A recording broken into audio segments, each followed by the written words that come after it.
Assalamualaikum warahmatullahi wabarakatuh. Perkenalkan, nama saya Panda Potan Pakpahan dari kelas 11 Teknologi Laboratorium Medik. Di sini saya akan menjelaskan PJBL Project Sistem Imun.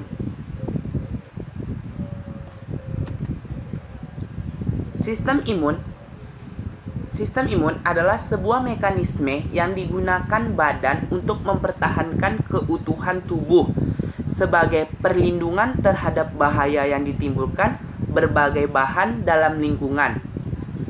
Pertahanan tersebut terdiri atas sistem imun spesifik dan sistem imun non-spesifik. Yang pertama, ada parasitologi, menganalisis reagen yang digunakan pada pemeriksaan telur cacing. Ada 3 reagen yang digunakan dalam pemeriksaan telur cacing. Di antaranya, yang pertama ada eusin 2%, Lugol, dan NaCl fasiologi 0,9%. Di antara ketiga reagen tersebut, reagen eusin 2% lah yang sering digunakan dalam pemeriksaan di laboratorium medik. Kaitan imun dengan telur cacing adalah jika seseorang mengalami gangguan imun, maka seseorang itu tersebut mengalami cacingan. Yang seperti kita ketahui, jika seseorang mengalami cacingan, maka badannya itu kurus walaupun dianya sering makan banyak. Jika sudah ada ciri-ciri cacingan tersebut, maka sebaiknya kita memeriksakan kepada laboratorium agar kita bisa mengetahui adakah atau tidaknya telur cacing di dalam tubuh kita.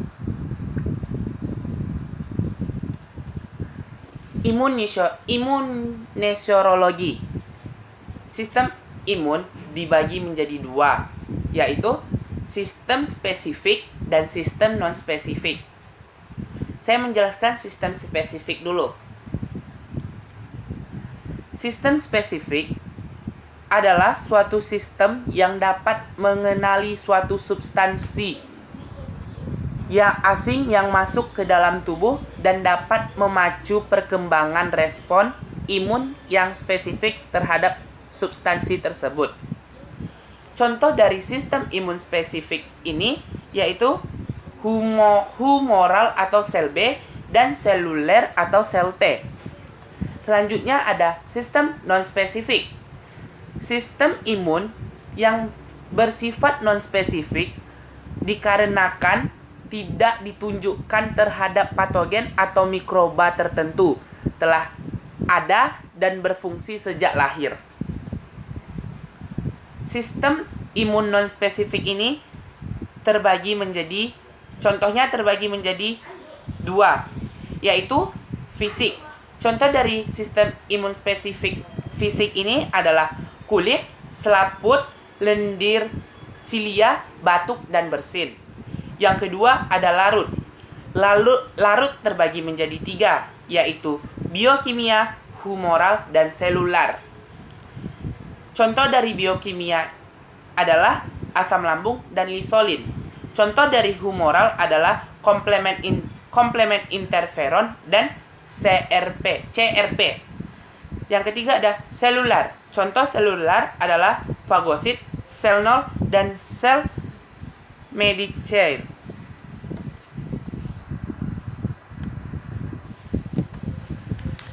Selanjutnya ada hematologi. Termasuk sistem imun apakah sel leukosit? Sel leukosit termasuk ke dalam sistem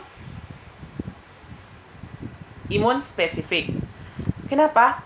Dikarenakan sel leukosit atau sel darah putih dapat berfungsi dalam melindungi tubuh dari ancaman infeksi, penyakit menular, dan serangan zat asing yang berbahaya.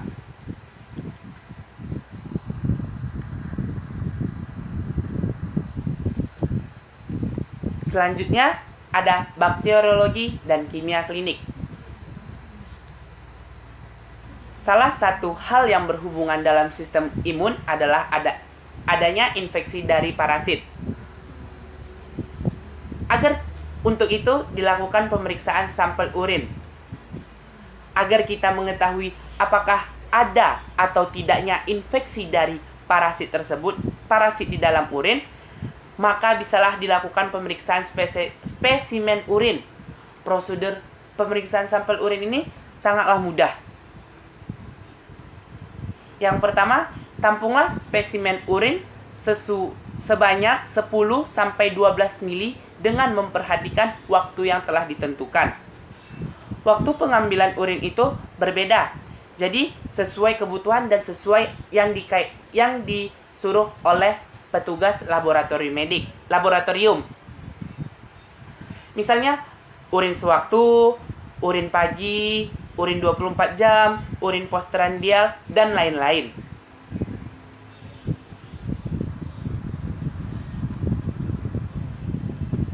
Selanjutnya ada produktif kreatif kewirausahaan. Pemeriksaan dalam boraks. Boraks adalah campuran garam mineral konsentrasi tinggi yang dipakai dalam pembuatan beberapa makanan. Cara kita mengetahui makanan tersebut mengandung boraks bisa dilakukan dengan metode kunyit. Apa sih kaitan boraks ini dengan sistem imun? Jadi, kaitannya itu adalah jika seseorang mengalami gangguan imun, bisa juga disebabkan oleh makanan yang dia makan. Contohnya, makanannya mengandung boraks. Jadi, kebanyakan makan makanan mengandung boraks, maka terjadilah kekebalan imun menurun. Untuk itu, agar kita bisa mengetahui makanan dan minuman makanan yang mengandung boraks, ada caranya, yaitu dengan metode kunyit.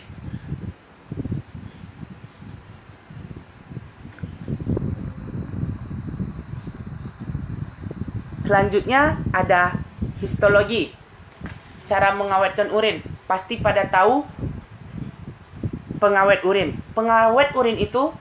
Contoh pengawet urin itu adalah ada toluen, timol, formalin, dehydrat, dan asam sulfat. Di antara keempat itu, yang paling sering digunakan dalam mengawetkan urin adalah formalin dehydrat. Spesimen yang digunakan untuk analis urin rutin harus diperiksa dalam keadaan segar.